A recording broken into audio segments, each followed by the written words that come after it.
CountryWide Connect with Andy Thompson and Sarah Perriam-Lampp. CEO of Zespri, Jason DeBrake. Really appreciate your time, Jason. Thanks for your time. How's things? You're going good, thanks. How about yourself? It's good, mate. Fun, all the fun of the fair. Some, going from animal welfare issues and big arguments with federated farmers. But kiwifruit continues still to be one of New Zealand's export successes. You've posted another really, really strong year this year. But India, that's the major market opportunity, I guess. But let's just talk about this year. How's it been? We said it's been good. How good? Yeah, I mean, we've had a pretty strong year. We're seeing really good demand out in the market for our product, particularly with a strong brand behind it. And we've been able to navigate some challenging circumstances in the last 12 months to get fruit to our consumers. So positive year. We had our biggest crop last year that we harvested and delivered to market for record returns. This year we're midway through our harvest and it looks like we're going to have another strong season. So it's good to have a couple of positive years on the back of a couple of previous ones that were pretty hard work. So climate's always important. Have you guys been affected by any of this bad weather in particular?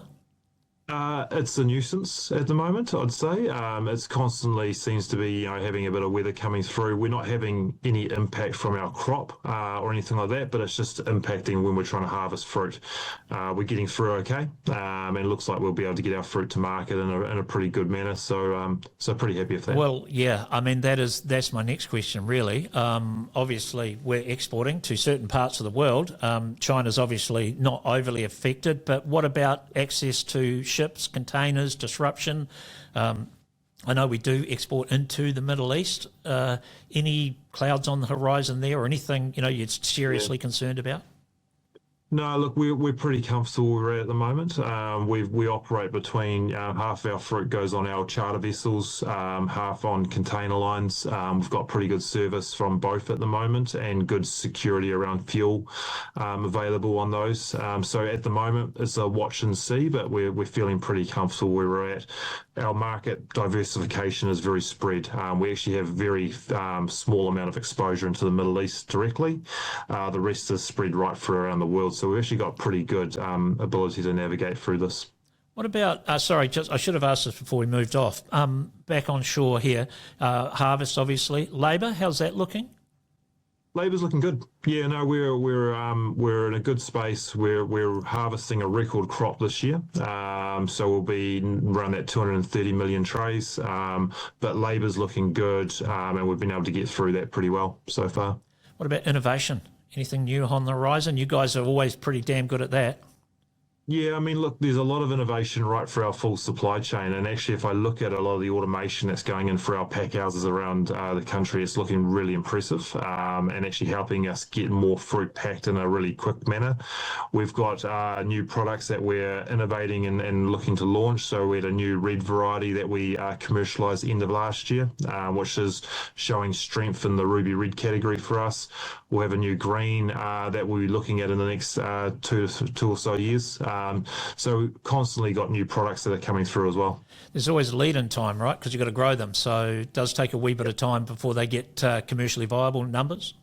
Yeah, it does. Yeah, and if you look at our current ruby red, I mean, we've scaled that from basically nothing 5 years ago to about 5.5 million trays this year. So the scale does ramp up, but it does take a 2 to 3 year window. Yeah. How hard is it to market a new product like that in the international market? Because you've basically got to change someone's buying pattern, right? Yeah, and we see, I mean, we do quite a rigorous process around, we've got to make sure the consumer sees value for it, that our supply chain and also our growers see value for it. So it's got to line up across the board. But what we're seeing with Ruby Red, for example, is younger, category of buyers coming through. So early teenagers and even young children who are wanting the fruit. It's more vibrant, it's giving them more excitement, it tastes more sweeter for them. So we're actually bringing a lot more consumers into the category, and then they're going from that into a sun gold or into a green as well. So they're playing a role in terms of building out more people buying kiwi fruit overall. That's interesting. A fashion, well, it's not fashion, but you're certainly changing, going for a particular demographic. Yeah, so we actually work on each of our products has a role to play, and we have to target the different demand or consumption space that it's going to do that. So obviously Sun Gold high on vitamin C and gives you a lot of vitality and energy. Green around digestive health, and then our ruby red is more around it's an excitement, it's more of a dessert, it's a treat, it brings pleasure. So yeah, all right. We're seeing, obviously, I think, coming up very shortly in the next day or so, the Indian FTA is being signed. What's that going to mean for Zespri? Yeah, we look at it in terms of our global diversification of markets, strong in Europe, strong in Asia, strong through North America, and India is one where we don't have a big presence in. We've had a huge tariff that's restrained us there, so 33% for a number of years. Being able to have a free trade agreement that removes that tariff allows us to invest more heavily around building demand, accessing a better supply chain, and being able to meet more consumers, and that'll give us a much stronger global portfolio. We all know and love kiwifruit. We all know and love Zespri, the products. But do the Indians know and love it? Have they been exposed to the product? Yeah, so they tend to, they do buy kiwi fruit. They grow kiwi fruit there. It tends to be green, is their main one. We are selling a small amount of gold into that market at the moment, trying to seed that product, but it's been hard to invest heavily behind it with the tariff in place. With that now being removed through the free trade agreement, it will allow us to be able to invest more heavily to build demand for sun gold in that market, and also lift the value of our green in that market as well. How quickly do you think you'll be able to grow it? Look, I reckon 3 to 5 years. There's still a few dynamics to work through. So at the moment, we're selling about 2 million trays. I think in 5 years' time, we could be around that 8 to 10 million trays with the tariff reduction there. We've got to work through supply chain to make sure that we're actually getting good cool store infrastructure in place. We've got the right partners, but also just building demand behind the brand like we do in all our other markets as well. And would there be a particular, like India is very regional, right? They've different countries within the country, right? Is there certain markets or certain places you would go and try and market into? Yeah, at the moment we're operating in sort of the 5 key cities, and that's sort of where we sort of tend to, and we do this sort of when we look at most developing markets, we try and sort of target around clusters, and then we build out from there. So you're not going too wide, you're just going deeper within those current prominent sort of areas. Yeah, so very quickly, obviously, this is going to grow, but it sounds like, would you say 230 million trays? It's not going to be a huge market initially. No, I think that if we looked at sort of 10 years, we take a 10-year to 15-year sort of outlook. I see us getting out to about 20 to 30 million trays, which if I put it in comparison, is about the size of Japan for us. So we certainly see it as being a reasonable market in 10 to 15 years. We've got to start now. Yeah. I still look at India of 1.4 billion.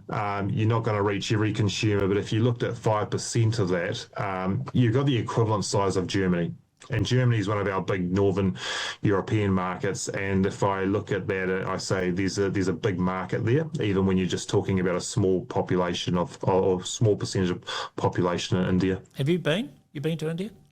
Well, I'm actually looking at heading up there this weekend. Right. So it'll be first outing up there. We've had teams up on the ground there for quite a few years, and actually quite a few of our team are up there a couple of times a year. Yeah, mm-hmm. I went a couple of years ago just on a cricket trip, and it really opened my eyes to the place. It's unbelievable.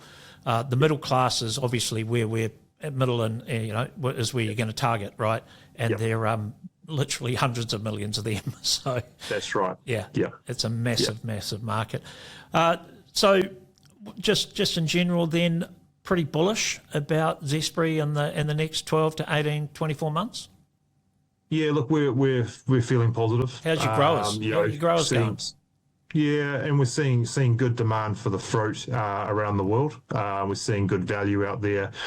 Got to navigate some of the complexity we've got in the world at the moment, which is always interesting. But I think we're getting through pretty well. So, look, positive at this stage. Yeah. And pricing.